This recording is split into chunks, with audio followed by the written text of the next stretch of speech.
Welcome to our Strengths Conversations. I'm Jane Liebecker, and I'm coming to you from Seattle, Washington.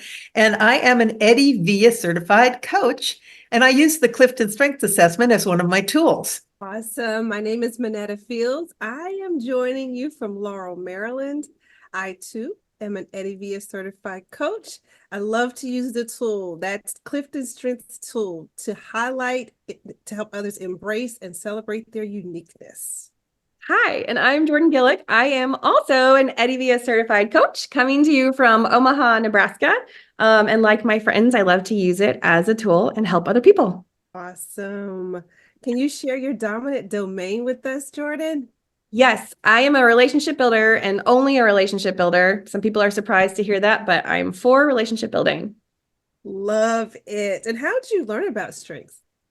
I heard about it through another company that I was partnering with, and they were sharing it with a whole bunch of people. And so I was invited to participate, and I took the test. Love it. And how did it feel? Okay, I love telling this part because I didn't like it at first. And I think some people will connect with that. I was not in a good headspace when I took it, but what's awesome is that it's such a great test. It still was able to pick up all of my natural top strengths anyway. So I didn't like it when I first took it, and then I partnered with some people, some coaches that helped me figure it out, and now I'm obsessed with it. Love that. We are talking to you today about your strength analytical. Mm-hmm. Where is that in your top 10, Jordan? So it's actually at 10. It is right there at 10, but I'm very passionate about it, even if it's not as high as the other ones. So I love my analytical strength. Awesome. And so for those who may not know what analytical strength means, I'm going to read the Gallup description.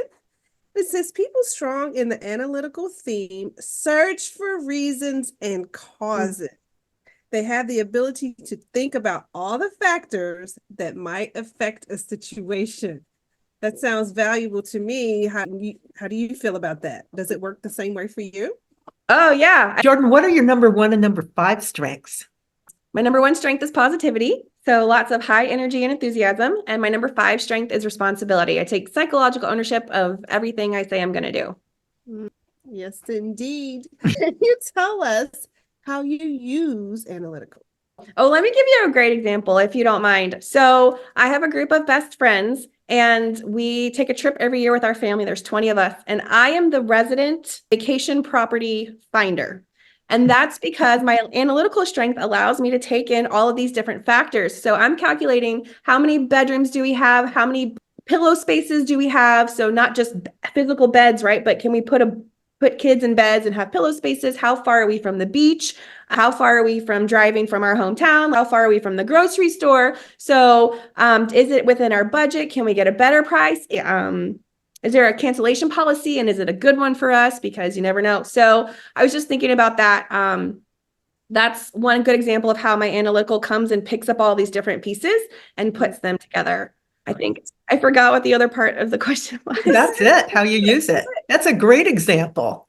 Yeah. So can you tell us how your number 1 positivity and your number 5 responsibility influence your analytical strength?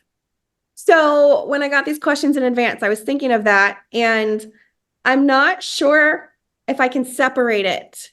How does my number 1 and my number 5 influence my analytical? They're all very well connected for me. It's fun for me to dive into analytical strengths or like components and things, and find the proof and find the why and make sure everything is just right.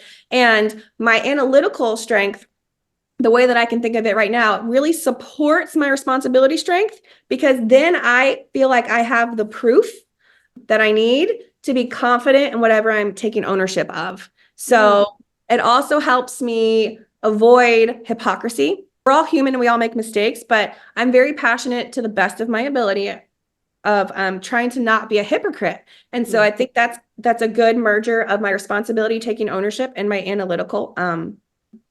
I really love searching for the whys of things and for the proof. And I'd like to share also that what I think is neat about analytical, well, and all of our strengths, is that they're they can be very different based on our dominant domain. So a strategic thinker is going to use analytical differently to an extent, more than I would.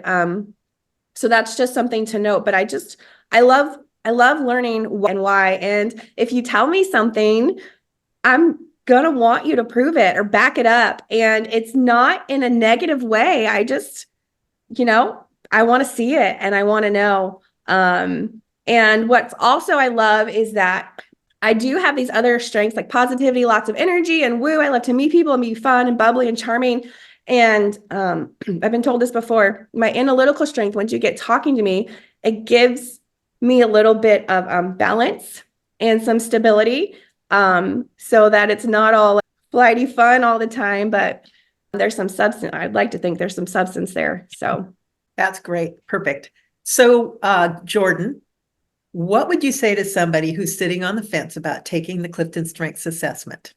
oh, don't wait. Do it yesterday. Don't even hesitate. If you've got to sell old shoes and coats to get the money to pay for the test, do it. Whatever you need to do, cut out your Starbucks run. It's absolutely worth it. And then if you don't like it or you don't understand it, or even if you think you do, go jump in with some people like Monetta or Jane or somebody else that can help you. Because I'm a relationship builder, it's really best to learn with friends, right? In my opinion. But my analytical will want you to really understand your strengths report so that you have the proof. And that's another reason why I love the strengths report so much, because it's proof. It's proof that we are all incredible, wonderful people with our own unique God-given strengths. And we're all meant to work and bring those together as a team. So go get your strengths report so you can be a part of the team. Love it. Thank you. Thank you, Jordan. You're welcome. Thanks for having me.